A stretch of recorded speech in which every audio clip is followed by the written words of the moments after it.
बिस्मिल्लाहिर्रहमानिर्रहीम। अस्सलाम वालेकुम नाज़रीन कराम, मैं हूं मखदूम शहाबुद्दीन और आप देख रहे हैं मेरा फेसबुक और यूट्यूब चैनल। उम्मीद करता हूं आप सब लोग बखैर वाफियत होंगे और जहां भी होंगे अपने अहले खाना समेत खुश भी होंगे और महफूज भी। नाज़रीन कराम, कल होने वाले पाकिस्तान तहरीक इंसाफ और हुकूमत के दरमियान मुज़ाकरात, इनके हवाले से एक तो सरकारी सच है, सरकारी खबर है, फिर इस हवाले से बहुत सी ऑप्टिमिस्टिक बातें हैं, बहुत हौसला अफजा बातें सुनने में आ रही हैं कि कुछ चीज़ों पर इत्तफाक हुआ है। लेकिन इस सब में मुज़ाकरात की नाकामी और किस तरह से ये जंग शिद्दत इख्तियार कर गई है, इस हवाले से बड़ी अहम तरीन तफसीलात है मेरे पास जो आपके सामने रखनी है। और ये मामला इतना सादा है नहीं जितना सादा ये नज़र आ रहा है और जितना सादा ये मामला लग रहा है। इसके साथ ही साथ एक और इंतहाई खौफनाक और एक इंतहाई अलार्मिंग खबर इमरान रियाज जो है हमारे भाई, वो भी सामने लाए हैं। वो खबर भी आपके सामने रखनी है कि वो मामला क्या है, वो माजरा क्या है। और सबसे पहले आपको पता है कि इस वक्त जो सूरत हाल बन चुकी है, इसमें रात को एक और खबर भी आई। देयर इज़ अ रीज़न कि मैंने इस खबर को बहुत ज़्यादा हाईलाइट नहीं किया, ऑल्दो बहुत से लोगों ने इस हवाले से हाईलाइट किया भी कि खान साहब अचानक रात को अस्पताल रवाना हुए। तो चूंकि इसमें एक आंसर ये हो सकता था कि लोगों में शायद ज़्यादा परेशानी होती, क्योंकि it was not a matter of great concern, कोई बहुत बड़ा मसला नहीं था, इसलिए मैंने ये खबर भी नहीं आपके सामने रखी। और ख़बर ये थी कि चेयरमैन पाकिस्तान तहरीक इंसाफ इमरान खान को टांग में सूजन और तकलीफ़ के बायस अस्पताल ले जाया गया और इमरान खान टांग के चेकअप के लिए जमान पार्क से अस्पताल रवाना हुए। और कल इमरान खान साहब को अदालत पेशी के मौके पर धक्कम पेल से टांग में कुछ तकलीफ़ हुई थी और इमरान खान को गोली लगने से ज़ख्मी, टांग में सूजन और तकलीफ़ ऑलरेडी है। और इस सब के अंदर इमरान खान साहब जो मुकदमात में गए तो उस वजह से उन्हें कहीं धक्कम पेल में, it's not a big concern, कोई ज़्यादा बड़ा मसला नहीं है। अल्लाह ताला खैर करे, अल्लाह ताला खान साहब को सेहत तंदुरुस्ती अता फरमाए, सबकी सेहत और तंदुरुस्ती की दुआ करनी चाहिए। अच्छा, अब मैं आपको ये बता दूं कि सूरत हाल क्या है। सूरत हाल नाज़रीन कराम ये है कि मैं पहले आपके सामने कुछ मामलात रख देता हूँ। जाहिर बात है कि ये बात सामने आई कि इत्तफाक हो गया है मुल्क भर में एक दिन जो इंतखाबात करवाने पर। तो जो खबर है पहले वो सुन लें, फिर जो मेरे पास चीज़ पहुंची है फर्स्ट हैंड इन्फॉर्मेशन वो भी मैं आपके सामने रख दूंगा। हुकूमती इत्तेहाद और तहरीक इंसाफ के दरमियान मुज़ाकरात का तीसरा दौर जो है वो ब्रेक थ्रू के बगैर ख़त्म हुआ। इस बात पर तो इत्तफाक हुआ कि मुल्क में एक दिन इलेक्शन होने चाहिए, ताहम मुल्क भर में एक साथ इलेक्शन की तारीख और असम्बलियों की तहलील पर इत्तफाक जो है वो नहीं हो सका। हुकूमती इत्तेहाद और पीटीआई के दरमियान इलेक्शन के हवाले से मुज़ाकरात का दूसरा दौर भी हुआ। फिर आपको पता है एक तवील वक्फा आया, पहले और दूसरे दौर में सिर्फ 24 घंटे का वक्फा था, बल्कि उससे भी कम। फिर एक तवील वक्फा आया, फिर ये मुज़ाकरात कल सुबह 11 बजे होने थे, 9 बजे पे स्केड्यूल किए गए, रात देर तक चलते रहे।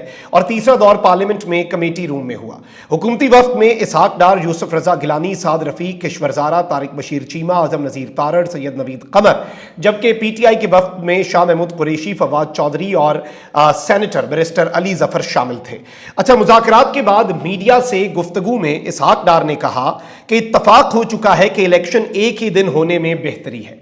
अच्छा, ये जो चीज़ है ना, हर बंदा अपना वर्जन अपने स्टाइल से दे रहा होता है, तो ये भी एक फैक्टर होता है, इसे आपने ज़हन में रखना है। इसहाक डार साहब ने कहा कि इत्तफाक हो चुका है कि इलेक्शन एक ही दिन होने में बेहतरी है। निगरान हुकूमत की मौजूदगी में मुल्क में इलेक्शन होंगे। मुल्क में एक दिन इलेक्शन होने पर इत्तफाक होना बड़ी कामयाबी है। उम्मीद है दोनों फरीक खुलूस के साथ चलेंगे तो तीसरा मरहला भी तय हो जाएगा। इलेक्शन की तारीख पर दोनों फरीकैन के अपने अपने मौक़िफ़ हैं। इलेक्शन की तारीख पर अभी इत्तफाक राय नहीं हुआ। हमने कहा है कि जो भी इलेक्शन जीतेगा नताइज तस्लीम किए जाएंगे। अच्छा, ये दो चीज़ें हैं, जाहिर बात है इस पर सबको वैसे इत्तफाक भी होना चाहिए। एक तो ये कि निगरान हुकूमतें ही इलेक्शन करवाएं, दूसरा ये कि मुल्क में एक वक्त पे इलेक्शन हो। पीटीआई भी चाहती है, लेकिन इस सब में एक और चीज़ ये भी है कि जी इलेक्शन के नताइज भी कबूल किए जाएंगे। मुज़ाकरात के बाद तहरीक इंसाफ के रहनुमा शाह महमूद कुरैशी ने कहा कि इलेक्शन एक दिन कराने पर इत्तफाक हुआ, इससे पहले पूरे मुल्क में निगरान हुकूमतें होंगी। इंतखाबात की तारीख पर इत्तफाक राय ना हो सका, इस बात पर भी इत्तफाक हुआ कि इस मुज़ाकराती अमल को ताखीरी हरबे के तौर पर इस्तेमाल नहीं होना चाहिए, यानी डिलेइंग टैक्टिक्स नहीं, یہ مذاکراتی عمل. اچھا, انہوں نے کہا کہ اتفاق کیا ہے کہ ایسے نقطے پر متفق ہوں جو آئین سے مطابقت رکھتا ہو, یعنی ہم نے کانسٹیٹیوشن کے دائرے میں رہنا ہے, جس پر اتفاق ہوا ہے اس پر عمل درآمد ہو. چاہتے ہیں کہ پنجاب میں 14 مئی کو الیکشن ہو. پی ڈی ایم کا موقف تھا الیکشن سارے ملک میں ایک ہی روز ہو. پی ڈی ایم کا موقف تھا کہ اسمبلیوں کی تحلیل مدت پوری ہونے پر ہو. ہماری تجویز تھی کہ وفاق, سندھ اور بلوچستان اسمبلی بھی تحلیل ہو اور الیکشن اسمبلی تحلیل ہونے کے 60 دن بعد ہو, 90 دن نہیں, 60 دن بعد. 60 دن میں الیکشن کو آئینی کور دینا ہوگا. اس کے لیے آئینی ترمیم ہوگی. جن حالات میں ہم پھنسے ہوئے ہیں اس کے لیے ہم نے آئین میں ترمیم کی تجویز بھی رکھی. شاہ محمود قریشی نے بتایا کہ ہم نے تجویز دی کہ الیکشن شفاف ہوں, نتائج کو قبول کرنے میں مشکل نہ ہو. قومی اتفاق رائے کی خاطر ہم نے کافی لچک دکھائی. نگران حکومت کی خواہش کو ہم نے تسلیم کیا. البتہ الیکشن کی تاریخ پر پی ڈی ایم اور ہمارا اتفاق نہیں ہو سکا. اسمبلیوں کی تحلیل اور الیکشن کی تاریخ پر بھی ہمارا اتفاق نہیں ہوا. شاہ محمود قریشی نے یہ بھی کہا کہ ایک طرف مذاکرات اور دوسری طرف گرفتاریاں ہو رہی ہیں. مذاکرات کے دوسرے دور کے بعد ہی پرویز الہی کے گھر پر چھاپا مارا گیا. خواجہ آصف کے بیانات نے ماحول کو سازگار نہیں, پیچیدہ بنایا. ہم نے فیصلہ کیا ہے کہ ہم سپریم کورٹ میں اپنا تحریری موقف پیش کریں گے. سپریم کورٹ سے گزارش کریں گے. مذاکرات میں پیش رفت نہیں ہو سکی. ہم چاہیں گے پنجاب کے الیکشن 14 مئی کو کرائے جائیں. اب یہ لائن بڑی امپورٹنٹ ہے کہ ہم سپریم کورٹ جائیں گے, سپریم کورٹ میں بتائیں گے کہ مذاکرات میں پیش رفت نہیں ہوئی, مطلب مذاکرات ہو گئے ہیں جی ناکام. آپ ابھی تک کی سچویشن میں یہی سمجھیں کہ یہ مذاکرات ناکام ہو چکے ہیں. شاہ محمود قریشی صاحب نے جو آخری بات کی ہے یہی بات آخری ہے, اور حکومت کو ڈیلینگ ٹیکٹکس کے طور پہ اس چیز کو استعمال کرنے کی اجازت پی ٹی آئی اور عمران خان صاحب نہیں دینے جا رہے, یہ بھی یاد رکھیں آپ. اور سپریم کورٹ میں یہی کہا جائے گا 14 مئی کو جو آپ نے کیا ہے فیصلہ, آپ اس کے اوپر کریں چیزیں. اچھا, اب الیکشن کے انعقاد کے حوالے سے کچھ چیزیں ہیں جو سامنے آئی ہیں. ذرائع کے مطابق حکومت اور پی ٹی آئی نے اپنی اپنی تحریری تجاویز تیار کی. پی ٹی آئی نے تحریری تجاویز حکومتی وفد کے حوالے کی. حکومتی اتحاد نے بھی تحریری تجاویز پی ٹی آئی وفد کو دے دی, یعنی ریٹن فارم میں ان دونوں نے اپنی اپنی ریکمنڈیشنز جو ہیں وہ ایک دوسرے کو دیں. ذرائع کا کہنا ہے کہ پی ٹی آئی نے الیکشن سمیت 8 نکاتی تجاویز کا ڈرافٹ حکومتی اتحاد کے حوالے کیا ہے. پی ٹی آئی نے عید الاضحیٰ اور محرم کے درمیان کے جو ایام ہیں ان میں انتخابات کروانے کی تجویز دی ہے. عید الاضحیٰ اور محرم کے درمیان, کیونکہ آبویسلی پھر محرم, پھر یوم عاشور اور پھر سلسلہ, اور اس سے پہلے عید ہے, ظاہری بات ہے عید الاضحیٰ ہے, حج کے ایام بھی ہوتے ہیں, تو یہ ایک چیز ہے. ذرائع کے مطابق پی ٹی آئی نے تجویز دی ہے کہ اگست کے دوسرے یا تیسرے ہفتے میں الیکشن ہو سکتے ہیں. پی ٹی آئی نے اپنی تجاویز کا draft supreme court of Pakistan کو بھی بھجوانے کا فیصلہ کر لیا ہوا. یہ بھی میں آپ کو بتاؤں, مطلب اپنی جو 8 نکاتی تجاویز گورنمنٹ کو دی ہیں وہی سپریم کورٹ کو کاپی بھی پی ٹی آئی اپنے معاملات ٹرانسپیرنٹ رکھنا چاہ رہی ہے. اور ذرائع کے مطابق پی ٹی آئی اپنے وکلا کے ذریعے مذاکراتی ڈرافٹ سپریم کورٹ کو بھجوائے گی. ذرائع کا کہنا ہے کہ حکومت پی ٹی آئی کے ڈرافٹ پر مشاورت کرے گی. مذاکرات کے آغاز سے قبل فریقین نے اپنے اپنے قائدین سے تفصیلی مشاورت بھی کی. مسلم لیگ نے نواز شریف سے, جبکہ پی ٹی آئی کے وفد نے عمران خان صاحب سے تفصیلی معاملات پر گفتگو کی. اس کے بعد یہ پیش ہوئے. اچھا, وفاقی حکومت کے حوالے سے بھی میں آپ کو خبر دے دوں, کیونکہ کل پی ٹی آئی نے یہ بات واضح کر دی کہ ہم یہ معاملہ سپریم کورٹ کے سامنے بھی رکھیں گے. یہ بھی بتائیں گے سپریم کورٹ کے پیش رفت نہیں ہو سکی. یہ بھی بتائیں گے کہ جی ہم نے یہ تجاویز رکھی, اور یہ بھی کہیں گے کہ جی 14 مئی کے الیکشن ابھی تک آپ انشور کروائیں, آپ کا حکم ہے. عام انتخابات سے متعلق اب جو اندرونی کہانی ہے وہ بھی سامنے آئی, اور حکومتی اتحاد اور تحریک انصاف کے درمیان بہت سی چیزوں کے اوپر اتفاق تو نہیں ہوا. تاہم اب ذرائع کا کہنا ہے کہ وفاقی حکومت, یہ میں آپ کو خبر دے رہا ہوں کہ وفاقی حکومت اب انتخابات کی تاریخ پر مزید لچک دکھانے کے لیے تیار ہو گئی ہے, اور حکومت اور اپوزیشن کے درمیان مذاکرات آگے بڑھانے پر اتفاق ہوا ہے. مزید مذاکرات سپریم کورٹ میں رپورٹ جمع کرانے کے بعد ہی ہوں گے, جو کہ پی ٹی آئی کا موقف ہے. اور مذاکرات میں حکومت نے 14 مئی سے پہلے اسمبلی تحلیل کرنے سے انکار کر دیا. وفاقی حکومت نے پی ٹی آئی کو جواب دیتے ہوئے کہا کہ بجٹ سے پہلے اسمبلیاں تحلیل نہیں کر سکتے, جبکہ پی ٹی آئی نے بجٹ پیش کرنے کی شرط پر بھی ایک حد تک نیم رضامندی, وہ اس کیس میں کہ آئی ایم ایف کی شرائط کے مطابق بجٹ ہو, اس بجٹ کے اندر کوئی لینڈ مائنز یا پھر بارودی سرنگیں نہ بچھائی جائیں. اور اس سب کے اندر مذاکرات کے اندر فی الحال آپ یہ کہہ سکتے ہیں تعطل ہے کوئی, اور پی ٹی آئی اور حکومت میں کوئی خاص کسی بڑی بات پہ اتفاق نہیں ہوا. جو کہہ رہے ہیں نا کہ ان چیزوں پہ اتفاق ہے, وہ تو سب کا اتفاق ہے بھائی, پہلے دن سے یہ ہے کہ ملک میں ایک دن الیکشن ہو. عمران خان نے اپنی اسمبلیاں دونوں تحلیل اس لیے کی تھی ملک میں ایک دن الیکشن ہو جائے. यही तो कहते थे ये।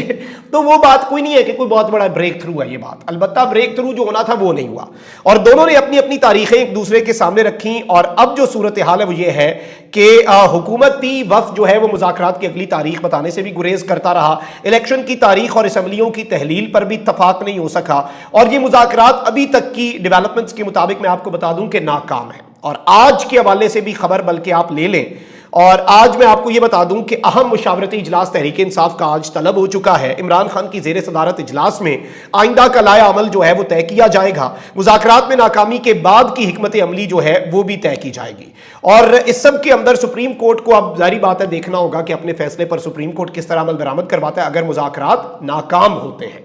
अच्छा, वहीं दूसरी जानिब नाज़रीन कराम, आपको पता है कि इस वक्त मुल्की हालात किस तरह के बन चुके हैं, इस वक्त सूरत हाल किस कदर गंभीर हो चुकी है और किस कदर ये घुटनज़दा माहौल है। मुराद सईद एक इंतहाई तवाना आवाज़, मुराद सईद एक ऐसी शख्सियत जो मैं समझता हूं कि इमरान खान के साथ वफा हो या फिर इवन आप उनके दौर में देख लें, खान साहब के दौर में एक बड़ी मुश्किल वजारत मुराद सईद को दी गई। इसे बहुत से लोग अपने पर्सनल गेन्स के लिए अपॉर्चुनिटी समझते थे, लेकिन मुराद सईद ने जिस तरह से उसे चलाया, हिस्ट्री में शायद वो लिखा जाए। लेकिन इस सब के अंदर मुराद सईद अभी रिसेंटली बहुत ज़्यादा वोकल भी हैं शहीद अरशद शरीफ वाले मामले पर, वो क्लोजली उनके साथ कनेक्टेड भी थे, उनके दोस्त। और जारी बात है कि वफा का सबूत भी ये होता है कि हम भी अरशद शरीफ के लिए आज तक आवाज़ उठाते हैं और उठाते रहेंगे, हमें कोई उससे रोक नहीं सकता। जब तक शायद हमारे लिए किसी कोई आवाज़ उठाने की नौबत आ जाए उस वक्त तक हम उठाते रहेंगे, ऐसा कोई नहीं, डरना किसी से नहीं है, हक बात करने से तो नहीं डरना चाहिए। और सेकेंडली वो दहशत गर्दी के हवाले से भी बहुत सी बातें करते रहे हैं। अच्छा, मुराद सईद साहब ने जारी बात है एक स्टेटमेंट भी दी है, और इमरान रियाज जो है हमारे बड़े भाई, उन्होंने मुराद सईद साहब के हवाले से कुछ ट्वीट्स किए हैं और उन्होंने भी इस हवाले से खबर जो है वो ब्रेक की है कि मुराद सईद साहब जो हैं वो इस वक्त बहुत ज़्यादा ख़तरे में हैं, और उन्हें ये एक तरह से पीटीआई की जो लीडरशिप है उसे ये पैगाम दे दिया गया है कि मुराद सईद जो हैं उन्हें धर लिया जाएगा। और इवन मुराद सईद साहब ने एक वीडियो पैगाम भी दिया है, अल्लाह ताला उनकी हिफाजत करे, अल्लाह ताला उनका हामी और मददगार हो, बहुत सी दुआएं उनके लिए। हम आज़ाद मुल्क में रहते हैं, इस मुल्क के अंदर सबको अपने अपने राइट्स हासिल हैं। अच्छा, अब यहाँ पर एक और चीज़ ये है कि मुराद सईद साहब ने ये बात भी की कि अब उनके लिए ये बात कह दी गई है कि मुराद सईद जिंदा या मुर्दा हालत में हमें चाहिए। मतलब this is too much, this is very alarming. Allah ताला खैर करे। और हम पता नहीं बनाना रिपब्लिक में रह रहे हैं। अब वकार सत्ती नामी एक किरदार आपको पता होगा कि इस सब के अंदर जिसने इमरान खान साहब के ऊपर एक तरह से तौहीन मज़हब जो है उसका भी एक इल्ज़ाम लगाने की कोशिश की, और एक बहुत अजीब सा और बड़ा मैं समझता हूँ कि इंतहाई मैं उस किरदार के बारे में कुछ कहना नहीं चाहता, लेकिन इस तरह के किरदार जो टाउट होते हैं, अब यूं लग रहा है इस स्टेटमेंट के बाद मैं मुराद सईद साहब के लिए बहुत ज़्यादा कंसर्न हूं, क्योंकि इस साफ़ी ने और इसकी तरह के और बहुत से साफ़ियों को लॉन्च किया गया किसकी तरफ से, लेकिन ये क्या कह रहे हैं कि जी इंतहाई ख़तरनाक खेल। अब ज़रा इसका ट्वीट समझिएगा किस तरह, अल्लाह ना करे खाकमदा, मैं वो पॉसिबिलिटी भी नहीं डिस्कस करना चाहता कि मुराद सईद साहब के साथ क्या होगा और किस चीज़ के ग्राउंड्स बनाए जा रहे हैं। बाखबर ज़राए ने इंकशाफ किया है कि पीटीआई अपने एक या दो सियासी रहनुमाओं के खिलाफ झूठे और मसनूई फ्लैग ऑपरेशन यानी फॉल्स फ्लैग ऑपरेशन की मंसूबाबंदी कर रही है। ऐसी सूरत में फूड पॉइजनिंग या किसी भी पार्टी लीडर की टारगेट किलिंग या उसे जख्मी किया जा सकता है। और पीटीआई की इस मुमकिना साजिश को हकीकत बनाने के लिए आसान हदफ मुराद सईद हो सकते हैं। वाज़े है कि पहली अपनी क़यादत और कारकुनों को पीटीआई ने मुल्क गिर हड़ताल और एहतजाज की तैयारी करने की हिदायत दे रखी हैं। उनकी कोशिश है कि किसी सूरत ऐसा कोई वाक़या रूनुमा हो जाए जो हालात को मजीद गंभीर बना दे। ज़राए ने यह भी बताया कि यह मनसूबा मुस्तकबिल में मजीद मुल्क में अफरा तफरी फैलाने के लिए है ताकि एस्टैब्लिशमेंट को दबाव में लाया जाए, मुज़ाकरात को नाकाम बनाया जाए और सुप्रीम कोर्ट से अपने हक में फैसला लिया जाए। ज़राए ने यह भी बता दिया कि पीडीएम का एक विफाकी काबीना का रुकन विफाकी हुकूमत की तमाम अंदरूनी मालूमात पीटीआई की मरकजी क़यादत के साथ शेयर कर रहा है, जिसका नाम जल्द सामने आने वाला है। अब पीडीएम का वो विफाकी वजीर कौन है जो सारी मालूमात जो हैं वो पीटीआई के साथ, चले ये तो एक अलग चीज़ है, इनके इतने बाखबर ज़राए हैं कि उन्हें पहले से ऑपरेशंस का पता लग जाता है। जैसे खान साहब के हवाले से इन्होंने कहा कि जी इमरान खान के ऊपर तौहीन मज़हब की एक वीडियो इन साहब ने शेयर कर दी, और उसके बाद जिस आदमी ने खान साहब को मारा वो भी यही कहता था कि ये तौहीन मज़हब कर रहा है। मतलब आपको याद होगा वो जिस अजीब से रट्टू तोते से इन्होंने एक स्टेटमेंट दिलवाई थी। तो मैं समझता हूँ कि इमरान रियाज साहब ने भी इस हवाले से दावा किया है, मुराद सईद साहब की खुद भी स्टेटमेंट आई है, और अब इसकी स्टेटमेंट के बाद तो मैं और ज़्यादा कंसर्न हूँ। और अल्लाह ताला हमारे मुल्क पर रहम करे, हमारे मुल्क के अंदर देखें I do not agree with what you say but I will defend to death your right to say it. یہ آپ کے ملک کے اندر ایک جمہوریت کا بینچ مارک ہوتا ہے, اور اس طرح نہیں آپ کر سکتے. کوئی بھی ہم میں سے اسٹیٹ کے ساتھ لڑ نہیں سکتا, ریاست کے ساتھ لڑ نہیں سکتا, لیکن اپنے لوگوں کے لیے بات کرنا, اپنے لوگوں کے لیے امن مانگنا, بھائی یہ قصور ہے, یہ جرم ہے, یہ جرم نہیں ہو سکتا. اور اللہ تعالیٰ مراد شہید صاحب کی حفاظت فرمائے. اللہ نگہبان پاکستان.